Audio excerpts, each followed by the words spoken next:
한 달 전쯤에 유튜브 예능 가짜 사나이로 유명해진 이건 씨가 아니고 이근 씨가 너무 유명해졌는데 이 비투 논란에 휘말린 사건이 있었습니다. 한 네티즌이 자신의 인스타그램을 통해서 이근 대위를 겨냥한 게시물을 게재했죠. 그 내용은 2014년 이근 대위가 자신의 상급자였죠. 이근 대위가 자신으로부터 돈을 빌렸다라는 것입니다. 그리고 그 돈을 빌렸는데 갚지 않았다라는 내용이었습니다. 의혹이 커지자 다음 날 이근 대위는 자신의 유튜브 채널을 통해서 그 사람에게 돈을 빌린 건 맞다.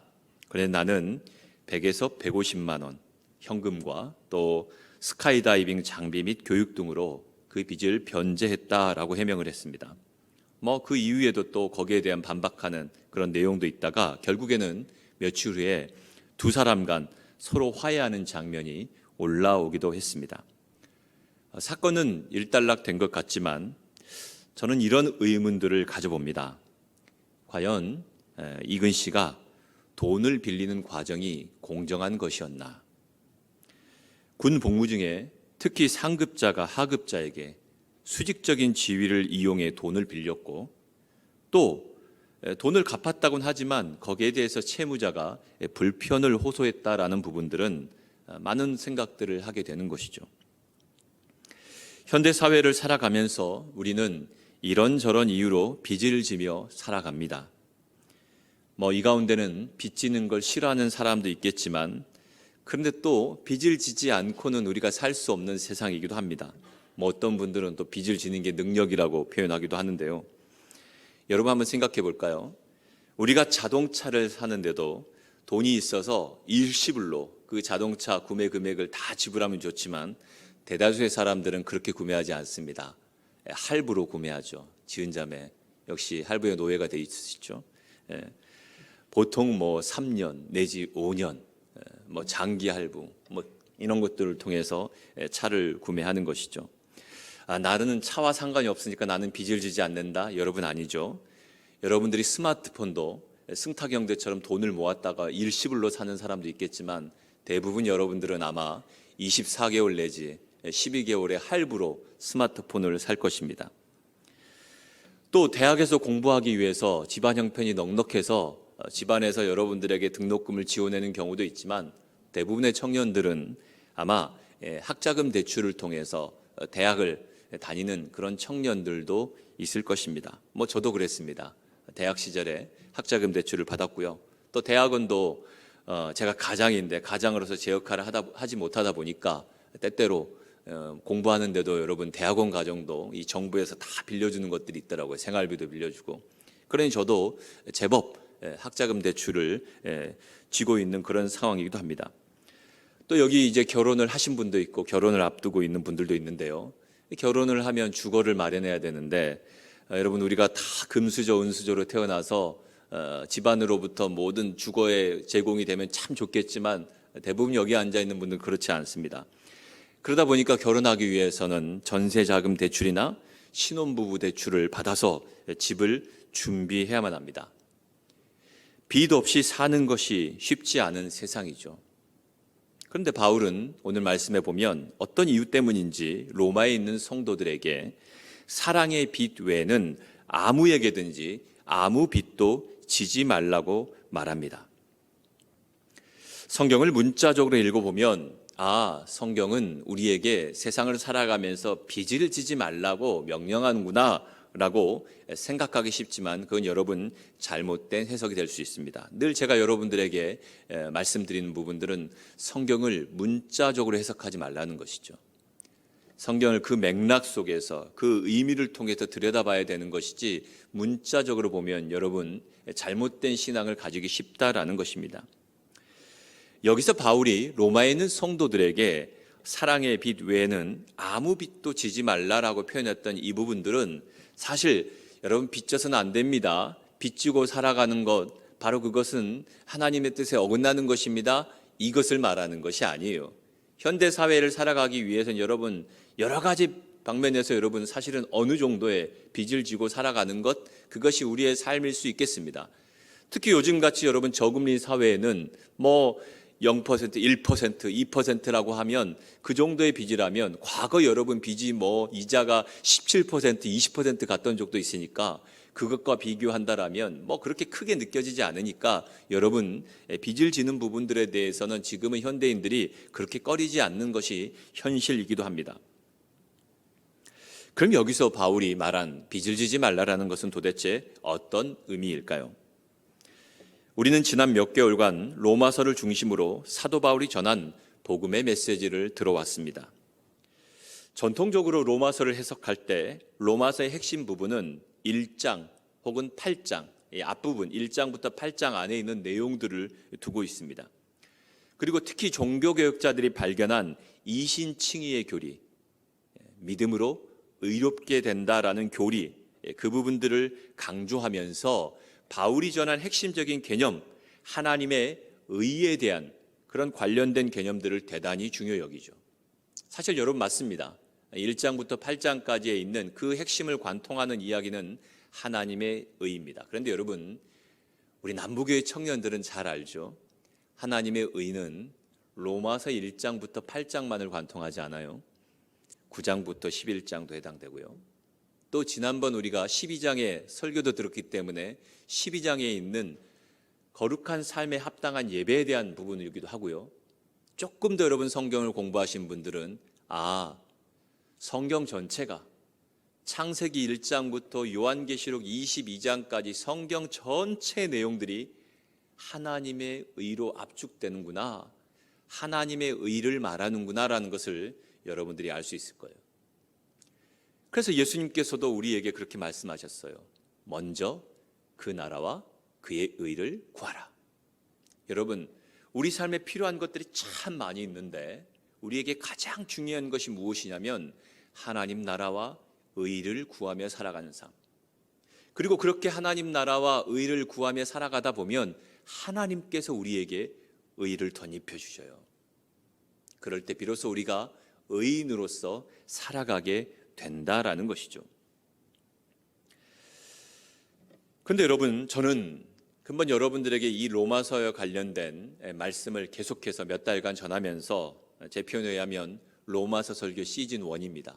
뭐 시즌 2가 또 언제 찾아올지는 알 수 없겠지만 남부교회 청년부에서 하는 시즌 1, 이 내용을 이제 오늘 마무리하면서 사실 여러분 1장부터 8장 또는 9장부터 11장에 있는 내용까지는 하나님의 의로 잘 연결해 가는데 12장부터 이야기는 뭔가 내용이 새롭게 전환이 된 것처럼 해석하기가 쉽다라는 거예요. 그러나 최근 제가 이 로마서를 다시 읽고 연구하면서 1장부터 9장까지 줄기차게, 그리고 11장까지 바울이 줄기차게 강조해 왔던 하나님의 의가 12장 이하의 본문에서도 지속적으로 연결되고 있음을 발견하게 되었습니다. 앞부분이 조금 더 쉽게 말한다면 하나님의 의에 대한 이해예요. 성경적인 이해, 교리적인 이해. 이거 대단히 중요하죠. 하나님의 의를 우리가 신학적으로, 성경적으로, 교리적으로 아는 것은 대단히 중요해요. 그러니까 바울은 이 이야기하기 위해서 참 많은 이야기를 꺼냅니다. 제가 사실 시간만 더 있었으면 앞부분에 있는 이야기들을 좀 더 많이 나누면 좋겠지만 생략한 부분들이 참 많습니다. 그런 부분들은 아마 시즌 2를 하게 되면 그때는 또 이 부분들을 좀 더 구체적으로 설명할 텐데요. 뭐 그중에 대표적인 이야기가 아브라함 이야기가 있어요. 의에 대한 이야기를 하기 위해서, 하나님의 의를 강조하기 위해서 창세기 12장부터 나타났던 아브라함이란 인물을 통해서 쭉 서술해 갑니다. 그 다음에 아담과 관련한 이야기도 나타나고요. 아주 중요한 부분들이 많이 있습니다. 우리는 그 내용들을 시즌 1에서는 다 스킵해 봤지만 여러분 시간이 된다면 앞에 1장부터 8장까지, 또 조금 더 여유가 있다면 9장부터 11장까지를 한번 깊이 있게 한번 읽어보실 수 있기를 바랍니다. 그런데 그렇게 이해한 하나님의 의를 우리의 일상생활에서 실천하는 그 내용을 담고 있는 것이 바로 12장 이하의 본문이에요. 그러니까 요번에 제가 조금 더 주목했던 부분들은 앞선 1장부터 11장까지 하나님의 의를 교리적으로, 성경적으로, 신학적으로 이해하는 것, 이게 참 중요해요.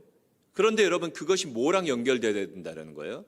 하나님의 의를 우리의 일상의 삶 속에서 실천하며 살아가는 것, 그 내용이 중요하다는 것을 깨닫게 된 것이죠. 벌써 10개월 됐습니다. 코로나 바이러스로 촉발된 이 코로나 시대의 특징은 한마디로 말하면 우리의 일상을 잃어버린 데 있습니다.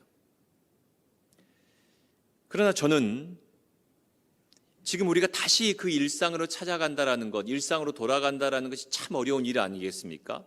근데 저는 지금의 이 코로나 시대의 시간이 일상을 재발견하는 시간이라고 생각합니다. 여러분들의 일상을 재구성하는 시간이에요. 한번 따라할까요? 일상의 재발견, 일상의 재구성. 10개월 정도 되는 시간 동안 잠시 여러분의 일상을 잃어버렸지만 여러분, 그렇기 때문에 우리의 일상을 재발견하는 겁니다. 우리의 일상이 참 소중하구나. 그리고 그렇게 재발견함과 동시에 우리의 일상을 어떻게 해요? 재구성하는 거예요. 이 표현이 참 중요합니다. 제가 이 표현 쓰면서도 참 하나님이 이런 문구를 사용하게 하시는구나. 어디 제가 책 보고서 쓴 것도 아니고 성경 읽다가 주는 감동을 가지고 표현했는데, 일상의 재발견, 일상의 재구성, 이 표현이 참 중요하겠다라는 생각을 하게 되었습니다.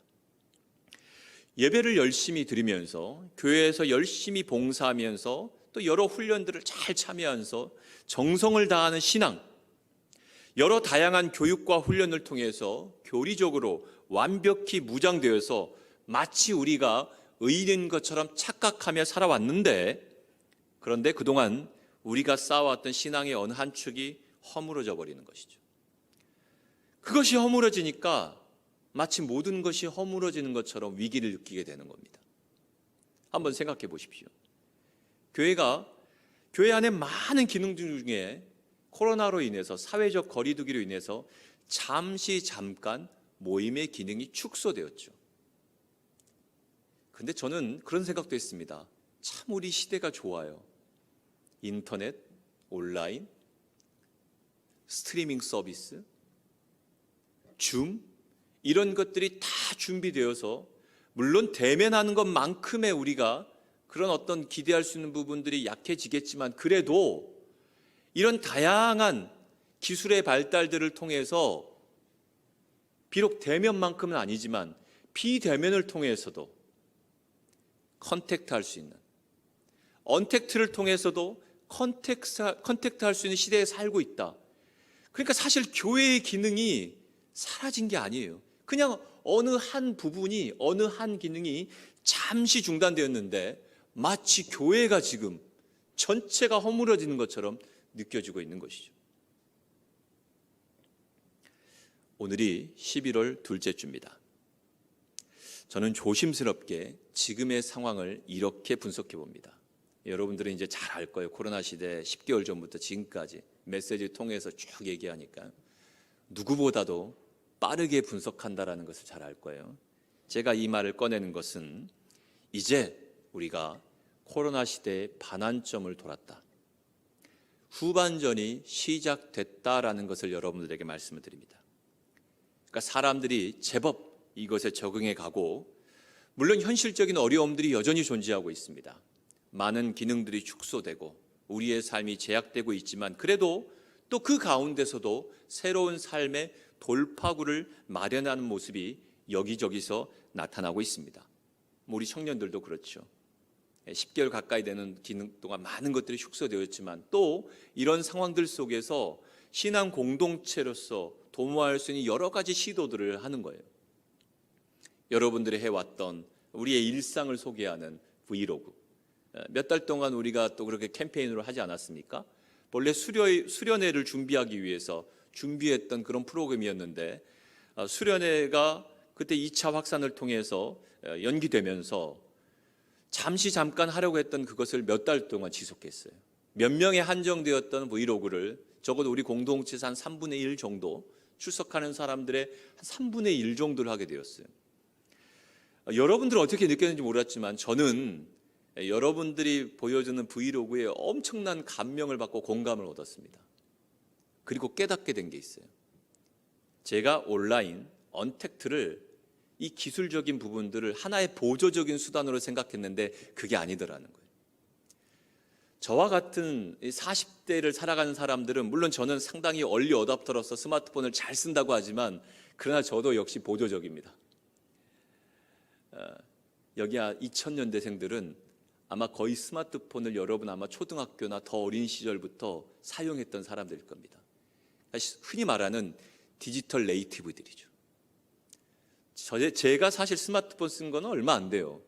제가 한 30대 정도니까 아날로그로 쭉 살다가, 물론 저는 그 이전에 PDA부터 썼습니다. 상당히 저는 그런 부분들에 대한 투자를 많이 했는데, 그래도 지금 보면 저희 집의 큰아들이나 둘째 아들이 스마트폰을 활용하는 거에 비해서 저는 스마트폰 활용 능력이 현저히 떨어집니다. 그리고 뭐가 차이가 나냐면, 저는 단지 이것을 정보의 습득의 창구로 쓰는데, 그런데 지금 디지털 네이티브들은 이것을 소통을 하더라고요. 내가 살아가는 일상의 삶을 바로 이런 영상을 통해서 만들어요. 직접 만들기도 하고 연출하기도 하고, 그리고 그런 내용을 통해서 우리가 살아가는 삶에 대한 이야기를 꺼내는데 그 영향력이 엄청나다라는 것이죠. 아, 이것이 우리가 살고 있는 시대구나. 사실은 그런 방향으로 가고 있었어요. 4차 산업혁명이라는, 기술의 혁명이라는 그런 방향으로 서서히 옮겨지고 있었는데, 그런데 코로나가 바로 그러한 시대를 촉발시킨 것이죠. 그리고 우리가 그러한 시대 속에서 살아가게 된다는 것이죠. 저도 많이 바뀌었습니다. 일상이 얼마나 바뀌었냐면요, 코로나 이전에는 저는 유튜브를 별로 안 봤어요. 그런데 코로나가 발생하고 팬데믹이 발생하고 난 뒤부터 제가 유튜브 정기 구독을 하고, 광고를 보기 싫어가지고. 그리고 이 유튜브에서 얻게 되는 이 지식 플랫폼, 정보 플랫폼을 얻게 되는 그 내용들이 엄청나더라고요. 그러니까 텔레비전은 거의 줄어들고 사실 유튜브를 활용하는 것이 훨씬 더 많아지는, 그것도 사실 새로운 일상이죠. 코로나로 인해서 변화된 새로운 일상들. 기업들도 지난 10개월간 고전하다가 어려움 속에서 새로운 성장의 동력들을 마련해 갑니다. 또 학교나 여러 사회의 기관들에서도 갖은 노력들을 다하고 있죠. 아마 여기 지금 이 직장을 다니고 있는 우리 직장인들은 여러분들이 다니고 있는 기업들이 이 코로나 상황들 속에서 얼마만큼 동력을 찾기 위해서 노력하는지 잘 알고 있을 겁니다. 어렵다고 하지만 사실 엄청 어려울 거라 예상했는데 그래도 비교적 이런 어떤 것들을, 경제적인 문제들을 잘 해결해 가고 있어요. 전 세계가 마이너스 성장률을 기록하는데, 전 세계에서 사실 지금 플러스만큼은 아니더라도 가장 경제 성장률이 높은 것은 중국 다음으로 아마 우리나라가 아닐까 생각될 정도로 우리는 이 문제들을 잘 해결해 나가고 있습니다. 물론 여전히 자영업자, 소상공인, 또 이로 인해서 많은 일자리를 잃게 된 사람들은 여전히 힘든 상황들 속에 있습니다. 그러나 여러분, 조금만 참고 견디면 이 시대가 우리에게 하나의 추억이 될 것도 같지만, 사실 제가 이 추억이라는 말을 얘기하면 뭔가 우리가 지금 살고 있는 이 코로나 시대, 얼마가 될지 모르겠지만 이 시간이 과거로 끝나는 시간이 될 것 같아서 추억이라는 말로 표현하지는 않겠습니다. 코로나로 촉발된 4차 산업혁명의 시대가 이제 본격적으로 도래했다고 보는 것이 더 좋을 것 같기 때문입니다. 목사로서 안타까운 부분은 사회의 모든 기관들이 후반전을 시작했는데 교회는 아직도 전반전, 어느 지점에서 고전하고 있는 것처럼 보인다는 것입니다. 그것이 가장 안타까운 일이에요. 세상은, 사회의 모든 기관들은 벌써 이제 반환점을 돌아서 후반전을 향해 가는 거예요. 코로나 시대, 그리고 거기에 해결책을 찾아서 급속하게 4차 산업혁명을 향해 달려가고 있는 그런 모습들을 바라보게 되는데, 여러분, 교육도 엄청난 변화가 있을 겁니다. 이미 몇 년 전부터 계속 얘기했던 것이 기술의 발달을 통해서 에듀테크였어요. 에듀테크. 교육과 기술이 결합된. 근데 그것을 해야만 되는 시대 속에 살다 보니까 엄청나게 발전해 가는 거죠. 그리고 이제 여러분들이 앞으로 공부하는 시대는 에듀테키가 여러분들의 일상이 되는 거예요. 이해하시겠습니까? 그러니까 후반전을 돌았어요. 뭔가 지금 그것을 향해 달려가고 있는데 교회는 아직도 전반전, 그것도 전반전도 몇 분 되지 않아요. 안타까운 현실이죠. 코로나로 인해 늘어나는 가계와 기업, 또 정부의 빚은 앞으로 우리에게 큰 부담으로 다가올 것입니다. 우리가 지난 전반기 때 여러분들에게 다 1인당 지원금을 줬잖아요. 재난지원금. 또 어려운 형편에 있는 사람들에게 지원금들을 줬어요. 또 자영업자, 기업인들에게는 뭐 저금리로 대출을 해주기도 하고, 그러니까 정부에서 엄청난 돈을 풀었습니다. 정부가 빚을 진 거죠. 근데 그 빚은 우리의 빚이에요. 우리가, 여러분의 세대가 갚아야 할 빚이기 때문에 상당히 큰 부담으로 작용할 것입니다. 어떻게든 버텨보려고 빚을 내며 수고하는 자영업자와 소상공인, 기업인들, 그러나 모두 힘낼 수 있길 바랍니다. 잘 견뎌내면 또 우리의 삶의 새로운 돌파구가 마련될 수 있기 때문입니다. 사실 바울이 아무 빚도 지지 말라는 것은 빚이라는 개념을 부정적으로 봐서 회피하라는 의미가 아니라 이 사랑을 두드러지게 하기 위해서 사용된 표현이라는 거예요. 그러니까 우리가 빚을 져야 되는데 진짜 져야 될 빚은 뭐냐? 사랑의 빚이라는 거예요. 사랑이 중요하다라는 것, 그 사랑의 중요함을 강조하기 위해서 이런 표현을 사용했다라는 것이죠. 다시 말하면 믿음의 사람들이 갖게 되는 사랑의 빚, 사랑의 의무에 대해서 말씀하고 있는 것입니다. 여러분, 믿음의 사람들에게 가장 중요한 의무는 무엇일까요?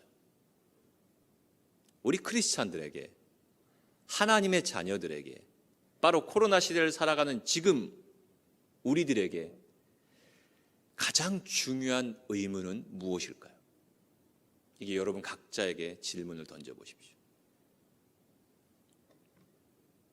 바울은 그렇게 말합니다. 서로 사랑하는 것, 이웃을 우리 자신처럼 사랑하는 것.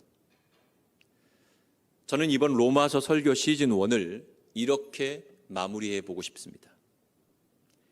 저는 이 본문이 굉장히 중요하다는 것을 알게 되었습니다. 전통적으로는 1장 혹은 8장 앞부분에 있는 내용들이 중요한 내용들이었고요. 그리고 12장 1절, 2절 이런 부분 정도까지가 중요한 내용이었는데 저는 갑작스럽게 13장을 발견하게 되었어요. 개신교의 이신칭의 교리는 자칫 잘못하면 율법의 중요성을 놓치기 쉽습니다. 믿음으로 의롭게 된다라는 것을 문자적으로 해석해서 예수 믿으면 의인이 되는구나. 교회 열심히 다니면 사형리에 따라서 예수 그리스도를 주라 시인하고 영접하면 그러면 나는 완전한 의인이 되는구나 착각하기 쉽다라는 거예요.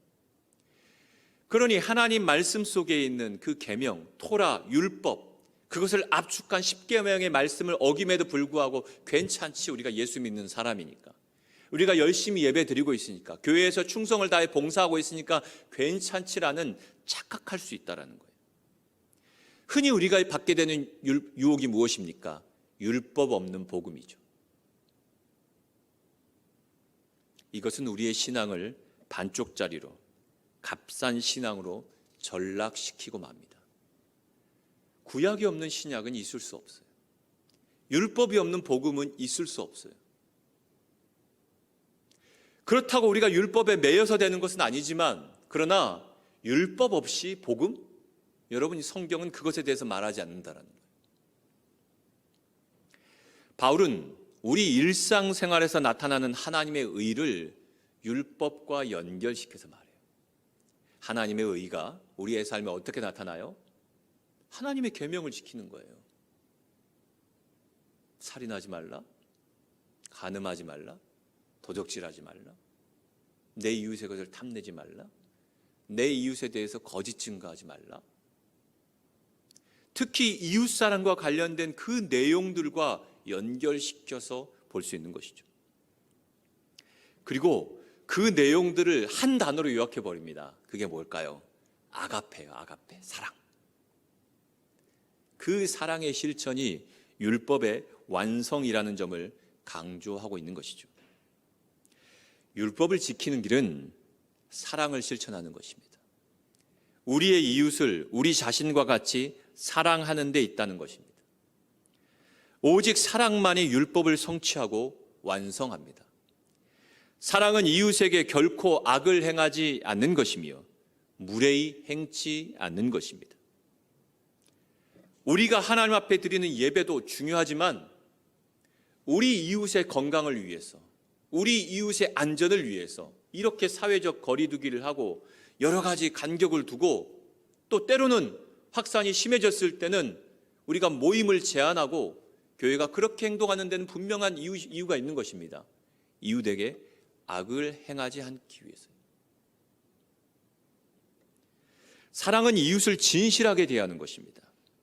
자신들이 진정으로 사랑하기 때문에 사랑하는 사람들을 속이거나 배반하지 않는 거예요. 저는 교회가 이 부분을 다시 깊이 묵상하여서 잃어버린 우리 일상을 다시 찾는 과정 중에 가장 중요한 일은 사랑을 기초로 한 이웃 사랑의 실천에 있어야 한다라고 생각합니다. 코로나가 우리에게 촉발한 것은 기술의 발전만이 아닙니다. 보다 근본적인 질문인 사랑에 대해서 생각하게 하는 것이죠. 10계명의 모든 계명들을 수렴해 버리는 사랑의 완전함, 완전한 사랑에 대하여 우리가 당하는 모든 구체적인 상황들 속에서 사랑을 어떻게 나타낼 수 있을까라는 질문들을 던지고 있는 것입니다. 누가복음 10장 25절부터 28절 말씀에 보면 어떤 율법 선생님이 예수님을 시험하기 위해서 이렇게 질문을 던집니다. 선생님, 제가 도대체 뭘 해야지 영생을 얻을 수 있습니까? 예수님께서 그 율법 선생에게 이렇게 말합니다. 율법에 무엇이라 기록되었으며 내가 어떻게 읽고 있느냐? 네가 율법 가르치고 있는데 오늘로 치면 신학교 교수예요. 네가 지금 신학교에서 그 신학을 가르치고 있는데 성경을 가르치고 있는데 거기 도대체 어떻게 읽었냐? 너는 성경을 어떻게 읽었느냐? 너가 지금 교회 목사로서 성경을 가르치고 설교하고 있는데 너 성경을 어떻게 읽었어? 어떻게 해석했어? 라고 질문을 던지는 거죠. 자, 그때 이 사람이 이렇게 대답합니다. 내 마음을 다하며 목숨을 다하며 힘을 다하며 뜻을 다하여 주 너의 하나님을 사랑하고 또한 내 이웃을 내 자신같이 사랑하라 하였나이다. 대답 잘했죠. 신학교 교수님이니까 시험으로 보면 100점짜리 답을 썼어요. 명쾌하게 정리를 했습니다. 성경 전체의 내용을 아주 한마디로 간결하게 정리했어요. 내 마음을 다하고 목숨을 다하고 힘을 다하며 뜻을 다하여 쉐마, 신명기의 말씀과 함께 하나님을 사랑하고 이웃 사랑하는 것, 그것으로 아주 명확한 정리를 했습니다. 로마서를 표현하면요 1장부터 8장까지는 하나님의 의를 완벽하게 이해했어요. 교리적으로, 신학적으로. 그런데 예수님께서 이렇게 말씀하세요. 네 대답이 옳다. 이를 행하라. 그러면 살리라. 예수님의 다음 말씀이에요. 너 말 오라. 너가 지금 대답한 거 오라. 너 시험 통과했어. 그런데 그 다음이 뭐예요? 이를 행하라. 그러면 살리라.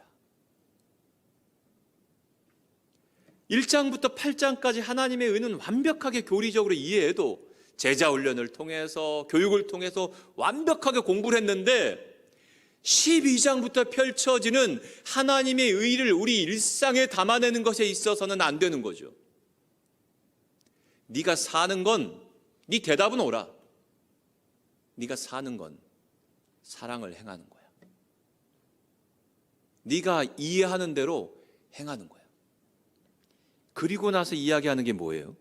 그 사람이 막 자기를 막 과시하는 거, 자기를 옳게 보이려고 하니까 예수님이 그에게 질문 던집니다. 그러면서 이 사람이 뭐라고 하냐면 내 이웃이 누굽니까? 라는 질문을 던져. 이 사람. 그러면서 예수님이 뭐라고 말씀하세요? 여러분 잘 알고 있는 사마리아인, 진정한 이웃이었던 강도 만난 자의 이웃 이야기를 하면서 레위인도 아니고 제사장도 아니고 이스라엘 백성들이 그토록 혐오하는 사마리아인이, 강도 만난 자의 진정한 이웃, 자비를 베풀었던 사마리아인이 이웃이었다라는 이야기를 해주고 있는 것이죠.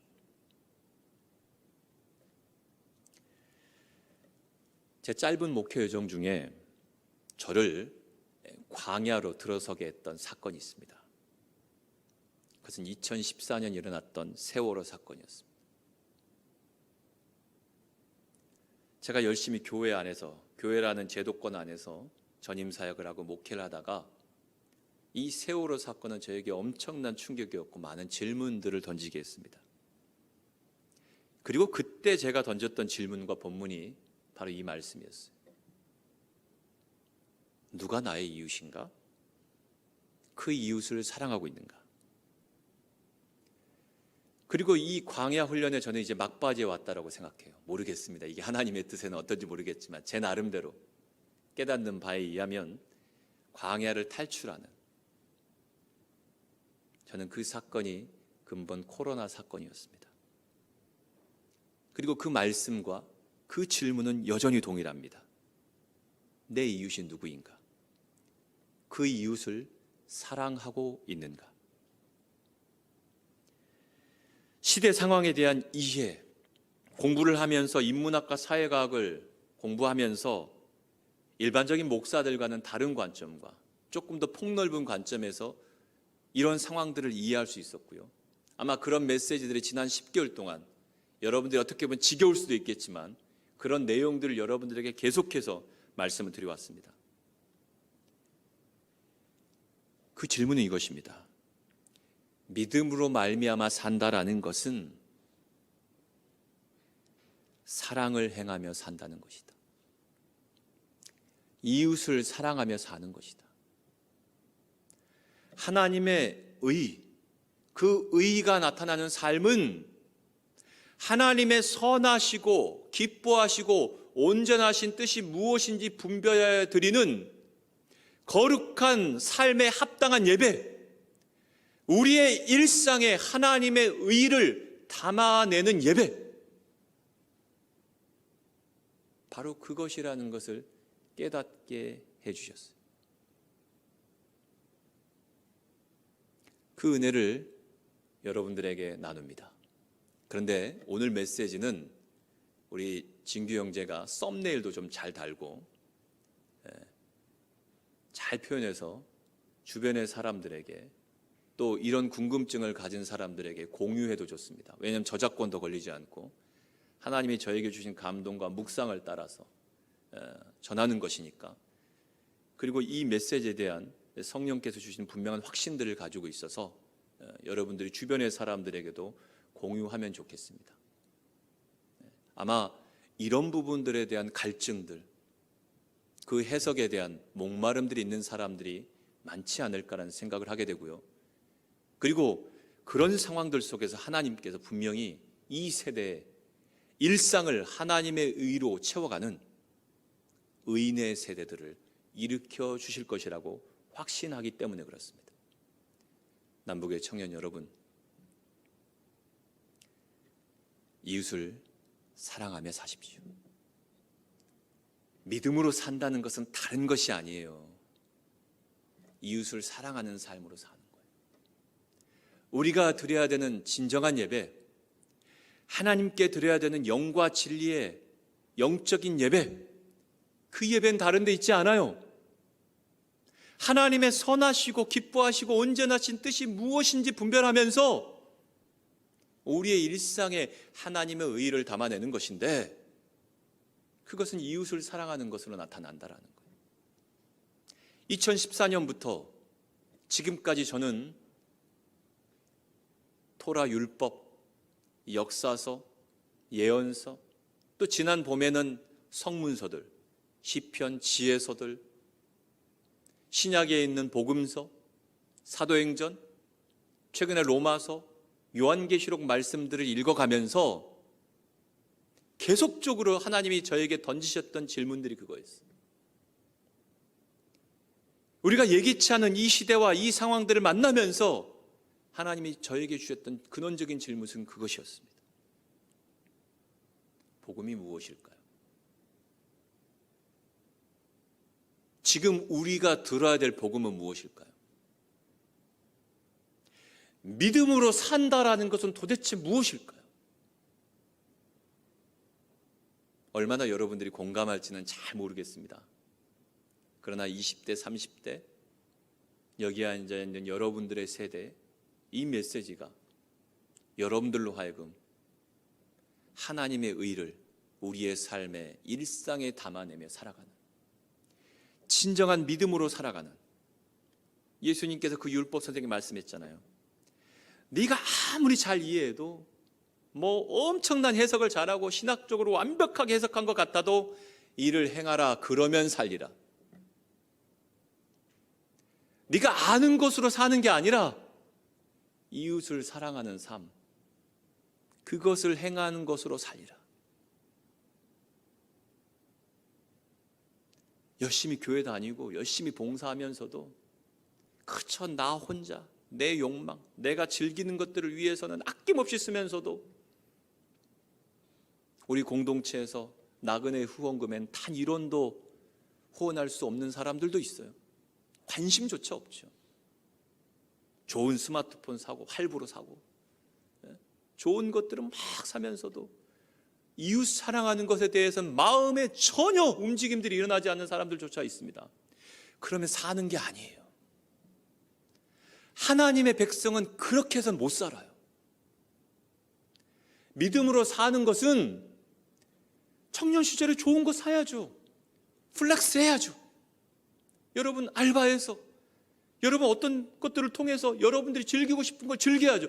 그러나 그 상황들 속에서도 내 이웃에 대한 사랑의 마음이 생겨서 어떻게든지 그렇게 행해 보려고 하는 사람들이 바로 사는 거예요.